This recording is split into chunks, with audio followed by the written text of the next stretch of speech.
Yes, he gets the 2 goals, but some chances there that he probably should have finished as well, Stevie.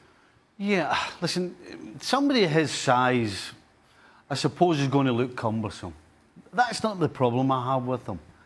The problem I have with him is I'm not quite sure he's in full control of what he's doing. Yes, he scores goals, and I think the goals he scored today are a great example of, yes, the ball finally went in the net, but you're never quite confident or sure that he's actually going to take the opportunities that he's given. And I'm not talking about having strikes from 25 yards with 3 defenders in the way. I'm talking about in the penalty area when he's pretty much got the goalie to beat.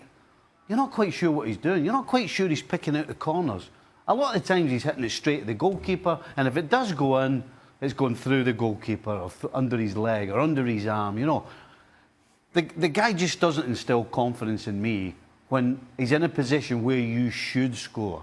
We criticize the manner, but the goals are there. The goals are there, John. They are there, but I tend to agree with Stevie that there should be more goals for the number of chances that come his way. Yeah, you look at the 2 goals today, I think that takes him to something like 45 in international football in 78 appearances. You take that.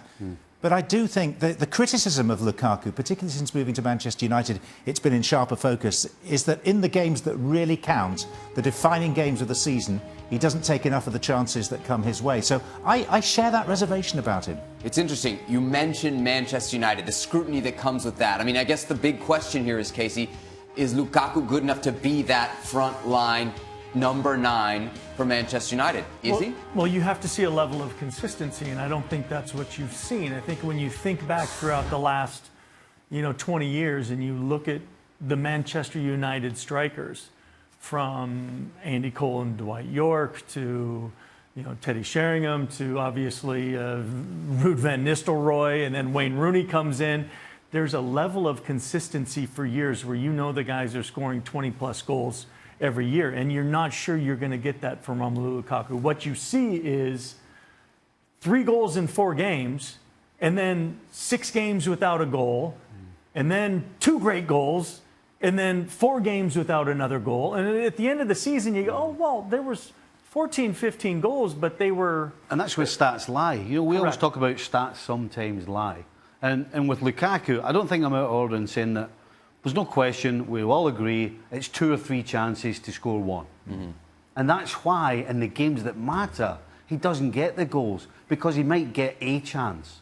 And when you need 3 or 2, and I'm being kind at 2, that's why he doesn't score in the big game. And I think the other thing with Lukaku, at least what I see, is from a guy that has so much physical presence that you just expect to see it consistently throughout a match, where he's just flying on the end of things, running in behind, doing stuff. And then there's even at times in matches where he kind of drifts out of the game, and you think, wow, with that physical ability, he could truly just dominate opponents at times. Destroy them. I mean, he scored 4 goals in Nations League. He's got, 4 and I think 7 starts for Manchester United. He's just come off a brace.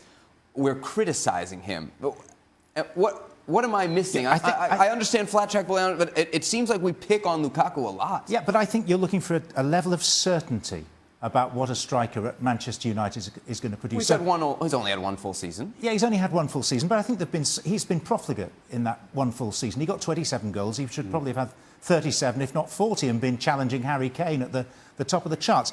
Can you rely on him in the way that you can rely on Lewandowski? No, you can't. Can you rely on him in the way that you can rely on Harry Kane?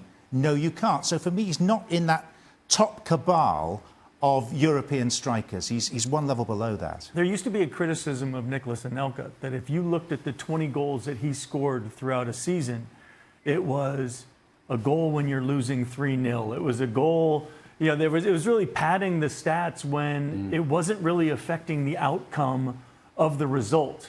Now, when you look at strikers that really rise to the forefront, are they scoring when it matters? When the team needs you to score at 1-1, at 0-0, are you getting those game winners? And I don't think you're necessarily seeing enough of that. And again, when you go for, 90 million? Yeah, when you go to a team like Manchester United for 90 million and you're following in the footsteps of all these names that have just been thrown out, you're expected, when you're through on goal, that everybody just thinks that's going to be a goal. That's what we do with the Lewandowskis and players like that. We don't do that with Lukaku.